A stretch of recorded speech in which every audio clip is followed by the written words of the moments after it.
一个小女孩，自从她的父母打工回来后，父亲却英年早逝，而她却先是失声，后得白血病，再是下身瘫痪。这一切难道真的是巧合吗？这天是我外甥女灿灿的生日，一大家人给她庆生，席间一直欢声笑语，其乐融融。然而没人注意到，坐在轮椅上的灿灿手里突然多了把刀。上一秒我还在敬大姨夫酒，下一秒表姐就尖叫一声，捂着肚子倒在了地上，整个人疼得缩成一团。一旁的表弟表妹当场吓傻，哭着喊着往后躲，看灿灿的眼神跟见鬼一样。只有长辈们和大表哥还算稳得住。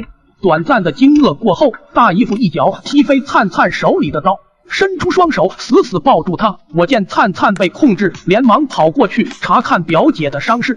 幸亏表姐衣服厚，躲得也及时，只被刀划破了一道口子，并无大碍。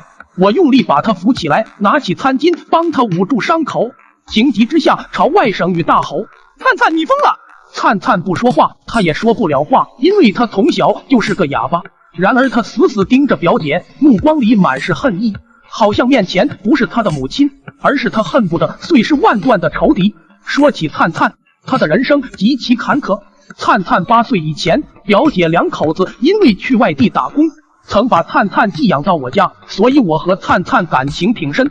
但自从灿灿8岁那年，表姐和姐夫从外地回来，把灿灿接走以后，一切就都变了。先是姐夫因食物中毒不幸英年早逝，留下孤儿寡母相依为命。紧接着灿灿又得了大病，虽然最后治好了，但也因此落下失语的后遗症。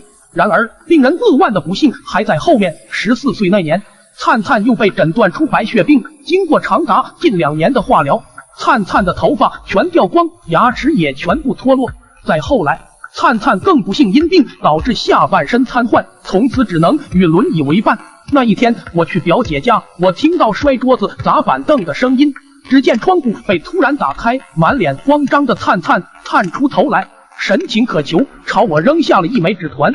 我打开纸团，只见揉成褶皱的纸面上写着一行歪七扭八的字，却令我大惊失色。上面写着“救救救我”4个字。那么灿灿和他母亲之间到底发生了什么？他为何要拿刀捅他母亲？